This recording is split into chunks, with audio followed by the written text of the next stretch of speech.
Rain đời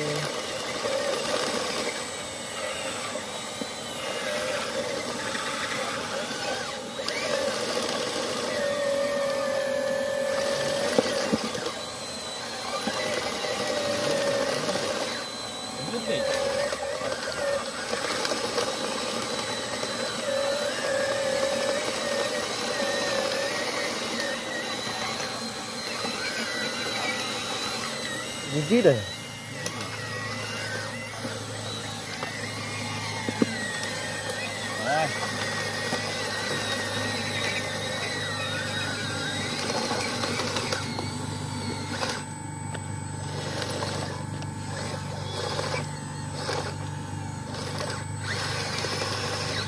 đây tăng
vâng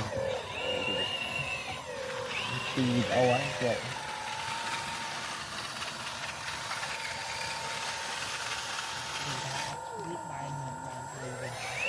cài ấy rồi khang mình giờ bùi mà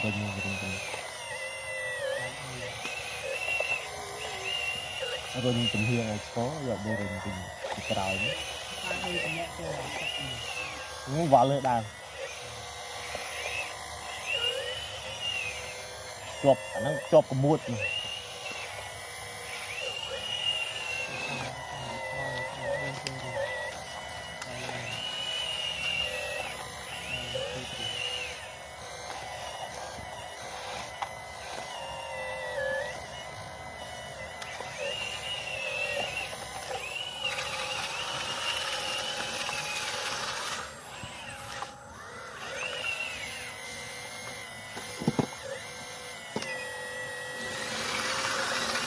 bay đi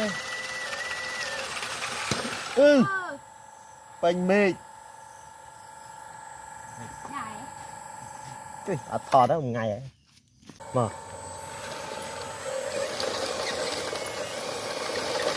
rain đời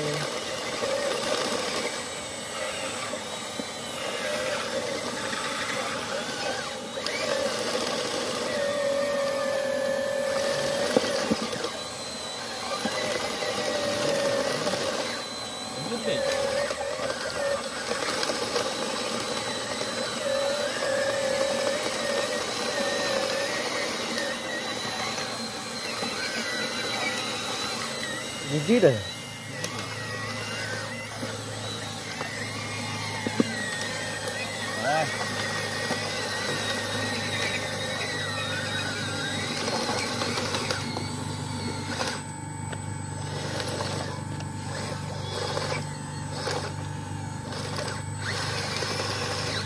đây tăng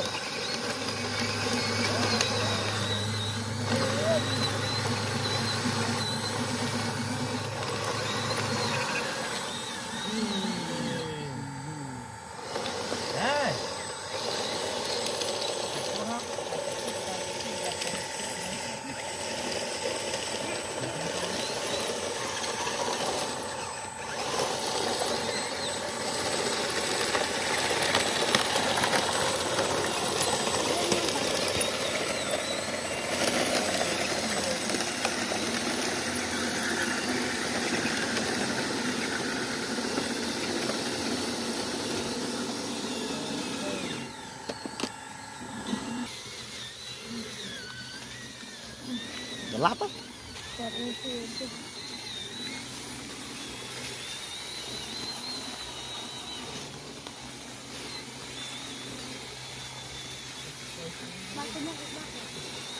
ngay cái này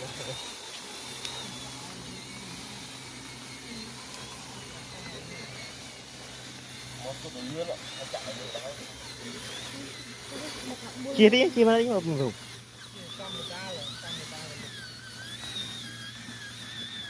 cho bay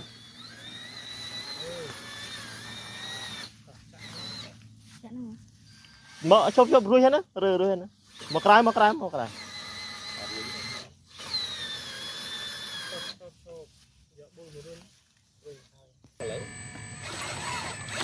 Cleaning go đi cleaning đi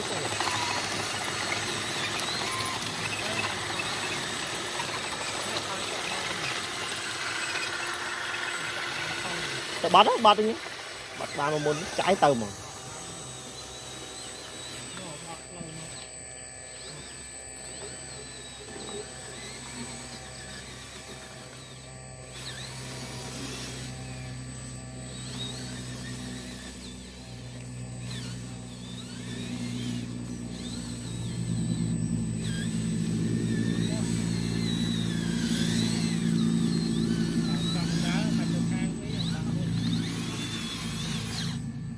đã nơi nữa này này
có mì thùng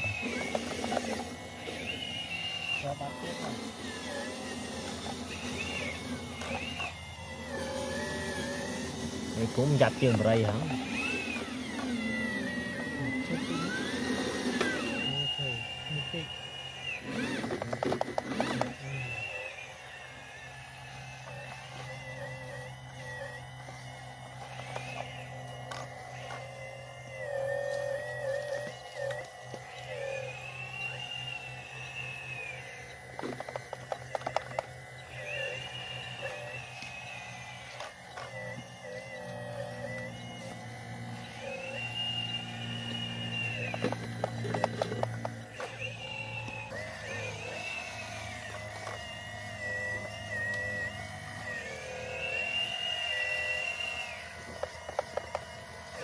Để bật cút đi. Cháu rồi rồi. Ôi, sọt này lắm rồi. À, cho bật cút. Nếu phùng nó thì chịu không ngừng nói chứ.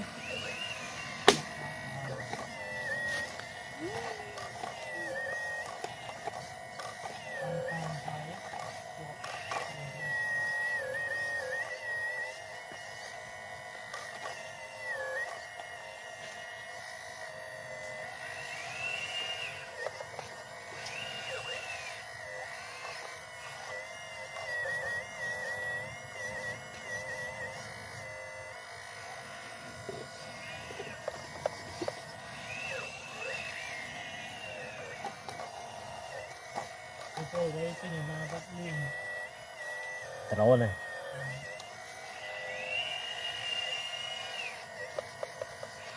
Đây rinh thum đây. Hả? Rinh thum. Ma biết ghê, tự nhiên mình đi chăn của cái này. Tưởng ghê. Ma cái rất là. Cái phụ linh skip rồi.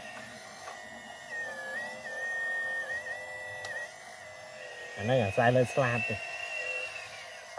Cái này cái con cái tự nhiên